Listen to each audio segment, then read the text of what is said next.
Alright, so this is going to be another movie review. This one's called All the President's Men, 1976. As expected, I'm giving this 1 out of 5 stars. I hated this movie. This movie is about the Watergate scandal that caused Nixon to resign in 1976.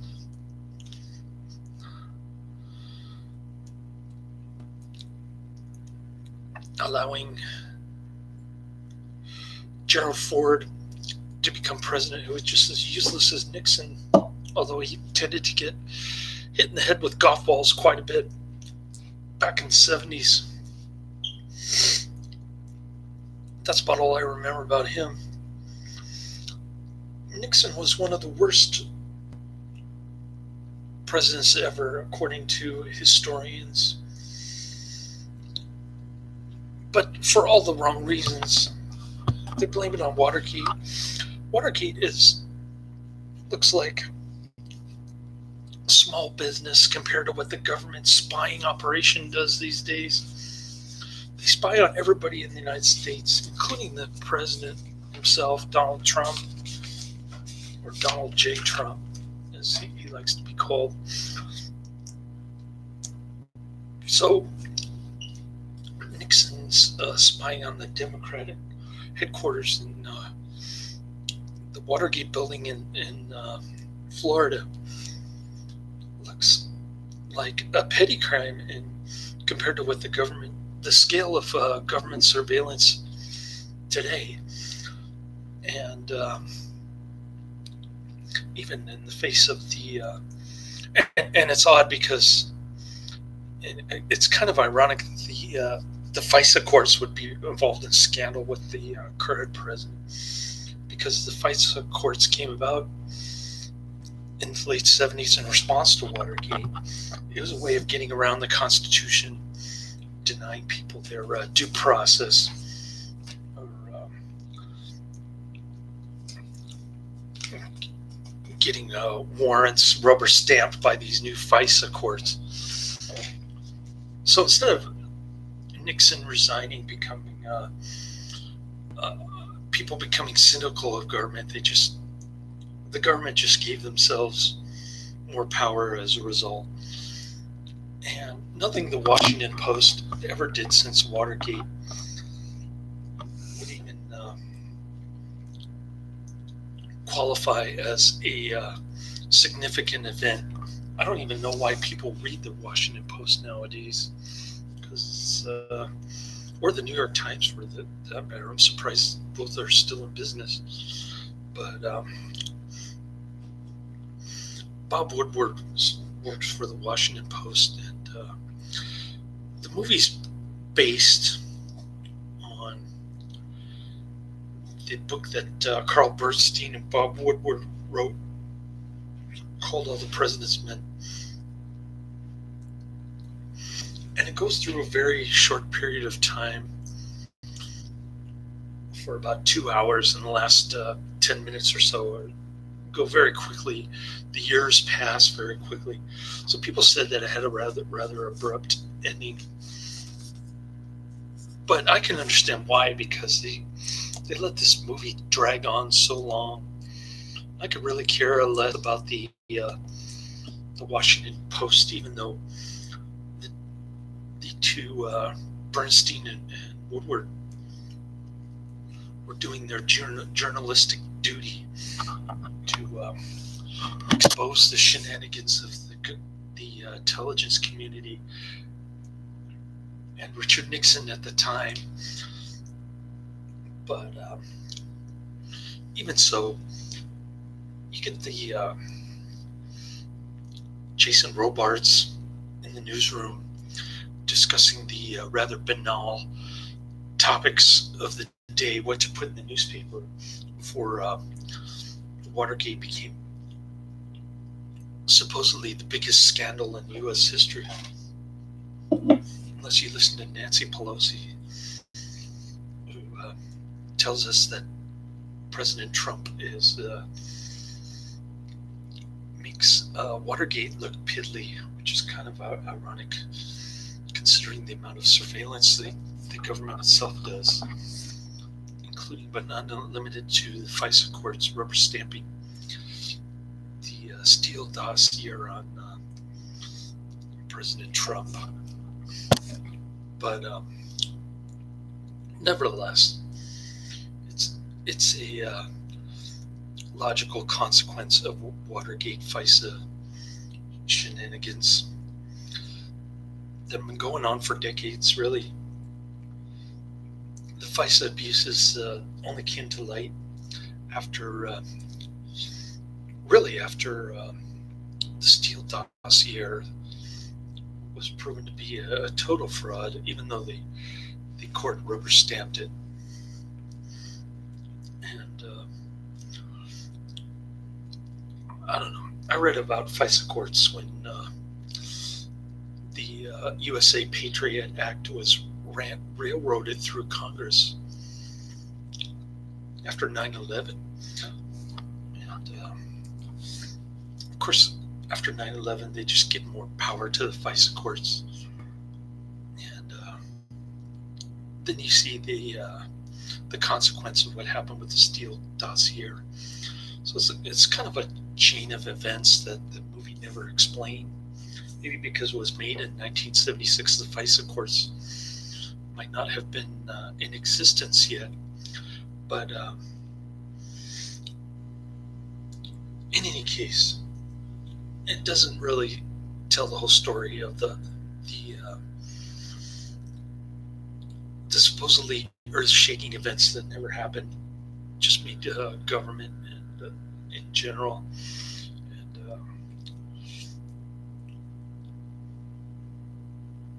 And Gerald Ford was a useless president. He pretty much continued the policies of whip inflation after Nixon had taken the final nail to the coffin to the gold standard back in 1969. Nixon created the Environmental Protection Agency. He opened the door to China, which was probably the only good thing that he did, but the rest was just a horrible presidency, and I doubt any lamestream historian will evaluate him in such a manner as I do. The revisionist view of Richard Nixon. Of course, he was an anti-Semite as well, although he sort of redeemed himself in his own mind when he delivered a ton of weapons to Israel, which kind of brings back memories of Golda, the television movie that I watched with what's her name? Ingmar Bergman's Dream Girl. The other Bergman. Anyway, Ingrid Bergman. Anyways, it's basically a time capsule. Although Woodward said that Deep Throat was more than one person. The only person to play Deep Throat in this movie is Holbrook, and he's feeding all kinds of secret, covert information to Robert Redford in the dark garage somewhere in Washington, D.C. And Robert Redford plays Bob Woodward. Dustin Hoffman plays Carl Bernstein, and then the editor is played by Jason Robards. You've got Jack Warden, who's selling these two young reporters to Jason Robards to run this Watergate story. At first, it doesn't get much attention. It's just like 5 Cuban burglars in the Democrat headquarters Watergate building in Miami, Florida, I guess. hopefully I got the location right. But when Woodward shows up to trial, played by Robert Redford, he's surprised to see that all 5 of these guys are CIA agents, anti-communist guys, supposedly, which is kind of ironic because Nixon was the one who went to go visit Mao, the worst communist ever, and in terms of death toll. But anyways, so Woodward starts talking deep throats, talking in cryptic messages. He says, he keeps saying, "Follow the money," during the second meeting. And so they discover a cashier's check that was made out to some government official who was working for the committee to re-elect, or also known as creep. If you ever took U.S. history in high school, you probably remember the creep thing. But I know I did.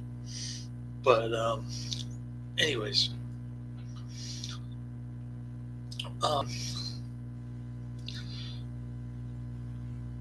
so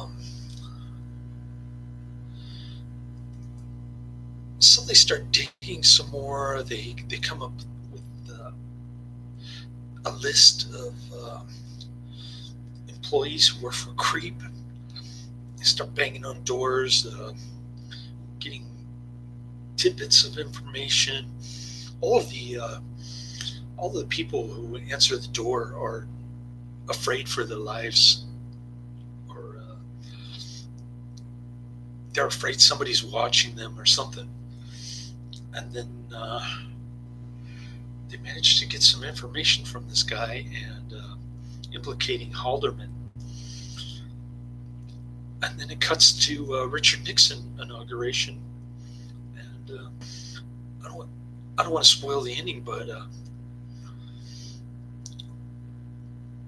pretty boring and drawn out, and mainstream media, and even though it was a significant event taking down Nixon, it didn't really lead to much of anything important. I mean, like I said, Gerald Ford was kind of a klutz. He didn't know what he was doing, trying to whip inflation, which is like treating this symptom rather than the disease kind of thing, similar to our crumbling healthcare system in the United States. And he didn't have a clue. And then the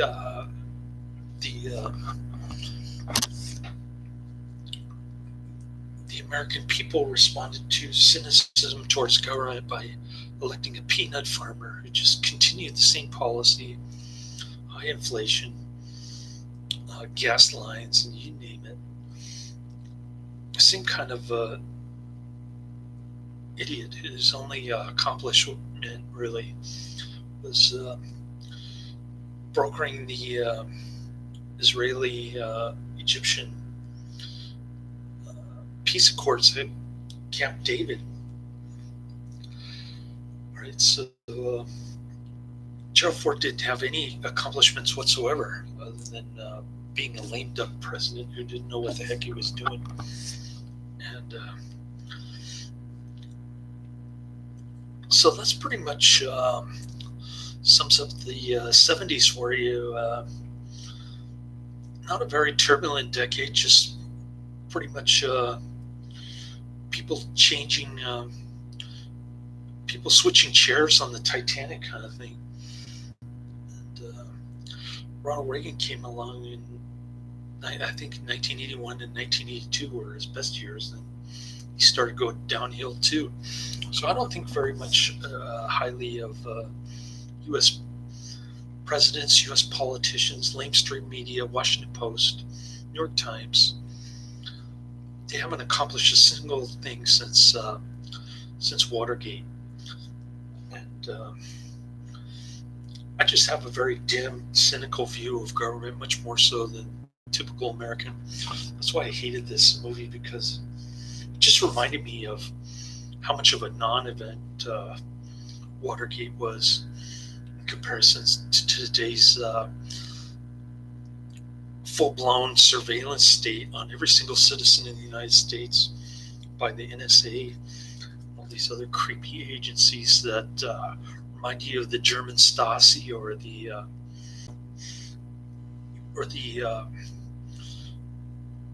Soviet secret police. So, sending people off to the gulag and whatnot. Now, Bernie Sanders' campaign person is talking about sending people to gulags so that they don't turn out to be fascists and whatnot. So it's all coming to a head. We're going to live in a communist hell like we already do in California, so it's only a matter of time before the rest of the country follows along. And that's my dim, grim, cynical view of government and the media. Even though the Washington Post did their due diligence, did a great job of exposing the Watergate scandal, it looks relatively tame in comparison. It doesn't age well, and I doubt if anybody cares. Although it does get 8.0 rating on IMDb. It has 95,813 ratings, which is pretty high. But obviously, I'm in the minority opinion here. I gotta go pick up my son. I'm running late, so I'll let you go. But watching Superman 2 now, I got Superman and Superman 2 mixed up.